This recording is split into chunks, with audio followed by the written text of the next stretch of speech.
Welcome, everybody, to this week's podcast episode for the Financial Freedom for Physicians podcast.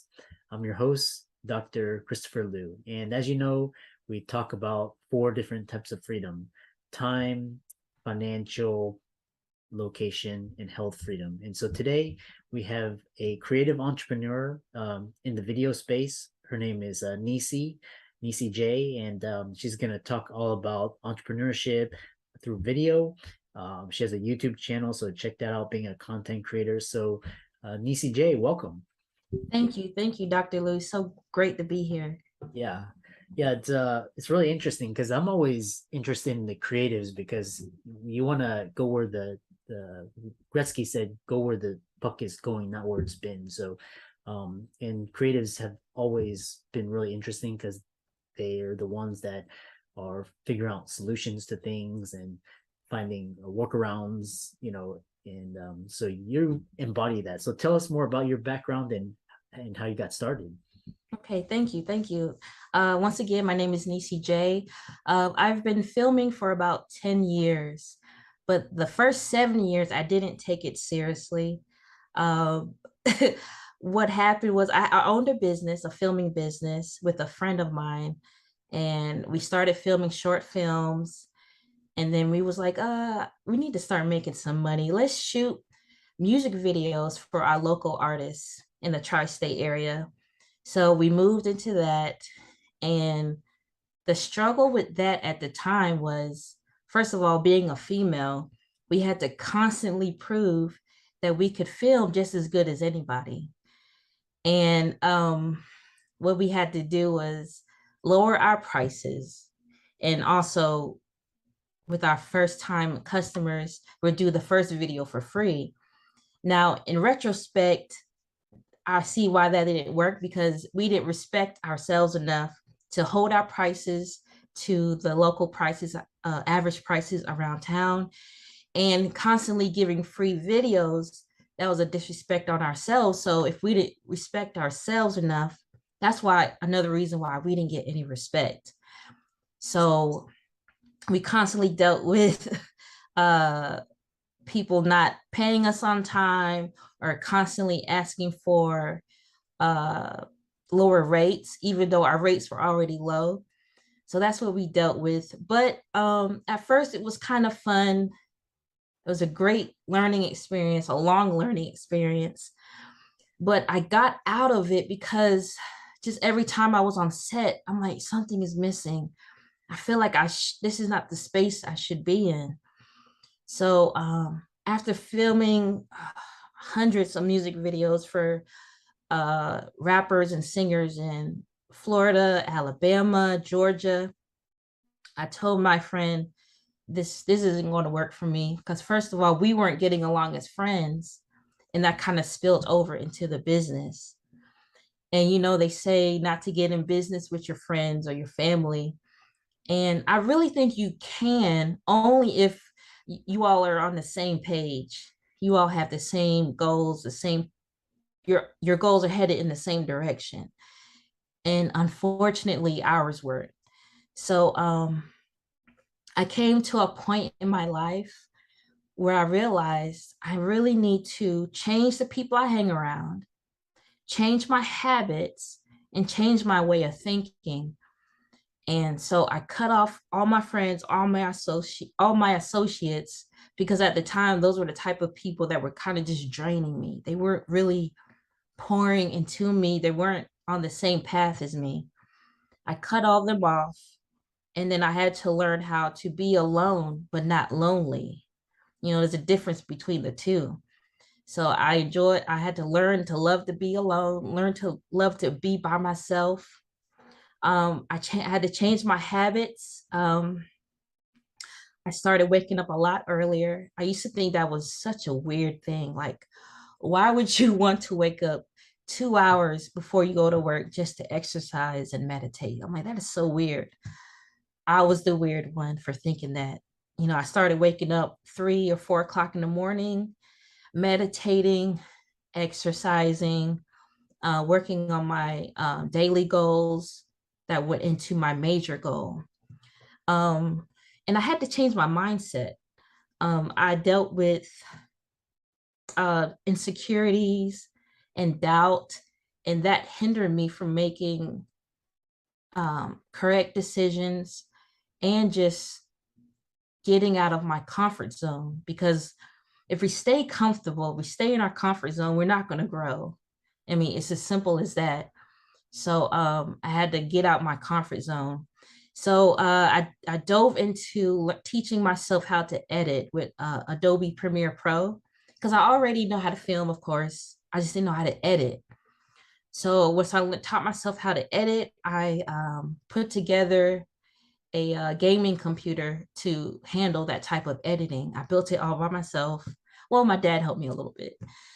And once I put that together, that's when I started my YouTube page. And my YouTube page, my videos consist of they're educational videos, but they're also entertaining. So let's say a holiday is coming up.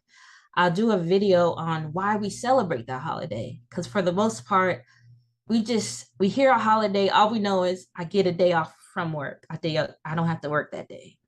But why do we celebrate the holiday? What's the history behind it? And just unveiling those truths, those history facts. And also, I highlight local music artists that have like a powerful testimony behind their music.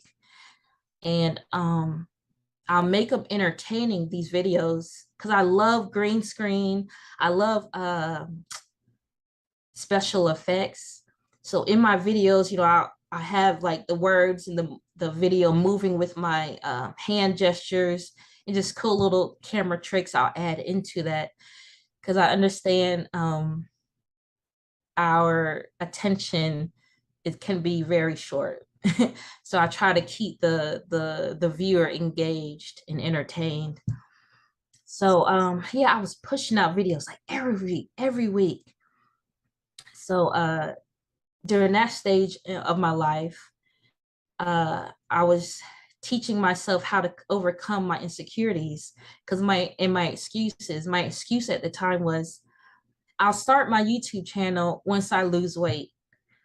But the weight that I am today is the same weight I was 2, 3 years ago. So I had to learn how to push aside my excuses, just do it. Um, just get in front of the camera and do it. You have the skills already, just do it. So you can't tell in any of my videos, well, I hope you can't, but every video I struggle, like I'm gripping my hands, I'm nervous, I'm tired of looking at a camera and seeing my reflection, like I'm frustrated every video. But through all that pain, I produced those videos. And then I went into um creating my Nisee J logo. um I have a personal relationship with God, and I heard him say, you need to make a logo. So I said, okay, I'll find somebody on, Fiverr.com or something like that. He said, no, everything, the skills that you need to make this logo, I've already placed it inside of you. So I had an excuse. I said, well, I don't have a tablet, like an iPad. I don't have a tablet to make my logo. And then I kid you not, less than 24 hours later, my dad came up to me and he said, hey, Janice, you need a tablet? I'm buying a new one. I don't like this one anymore. So all my excuses out the window. So I started working on my logo, and I finally got my Nisee J logo together. And I started making beanies, beanies that you put on your head. But I'm really like conscious of on like protecting your body, because even some of my YouTube videos was one of the videos highlighted on the laundry detergent that we use is not healthy for our skin. Our skin is our largest organ. So with our beanies, I put a satin lining on the inside to protect the hair, because especially if you have coarse, coily hair, the cotton that we lay on our pillows or Even this hoodie I have on, the cotton, it can really damage our hair. So I made that Nisee J logo, put it on the beanie, and put the satin lining on. And during that period of my entrepreneurship, I dealt with self-doubt. When the beanies came in, all of a sudden they just looked really ugly to me. I'm like, I'm not going to sell these. Nobody's going to like these. This is stupid. So for 2 days, I wallowed in my own sadness. And then I just had to really remember my why and my who. Why am I doing this? What is my purpose? I had to remind myself that I had to trust my skills. I made this beanie, several weeks ago. So it must be good. It must look ugly right now because of my emotions and my doubt. So I said, I'm just going to go ahead and sell them.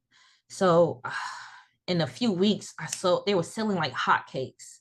I put it only like sold it to like my Facebook family just to see how it would do. And they sold so fast. So yeah, that's what I did with the beanies.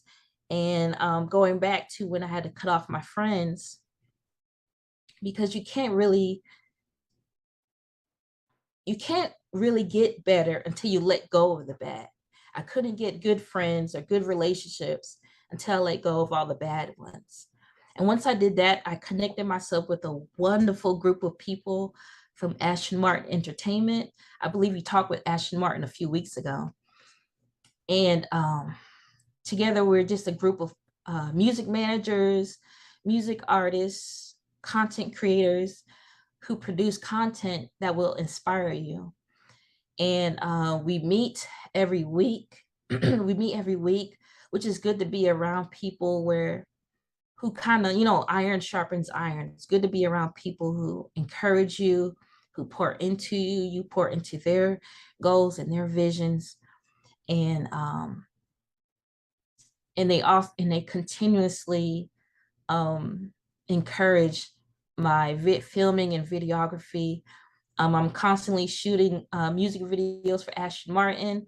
I make some of his album covers. And yeah, so it's just been a roller coaster ride with this entrepreneurship, but I wouldn't trade it for anything else. That- That's an that's an awesome story, and uh, entrepreneurship is one of the hardest things, but it's the most rewarding. So, you're in control. So if you fail, that's on you. If you succeed, it's on you. So there's nobody to blame. So and that's the beauty of it. And you create your own destiny. So it's been wonderful. I know. So you mentioned your YouTube channel, and a lot of people would be interested in following you. And how can they do that? Yeah, you could find me on YouTube. You just search Nisee J. That's Nisee J, and they'll pop up. You'll find me. Excellent. And for all the audience and listeners out there, Nisee J's resources will be in the links and show notes. And it's been a great journey, and it resonates, with myself, being just a creative, and just using what you have, your skills and your talents, to share with the world. So, and you embody that. So, Thank you. kudos to you. Thank you so much, Dr.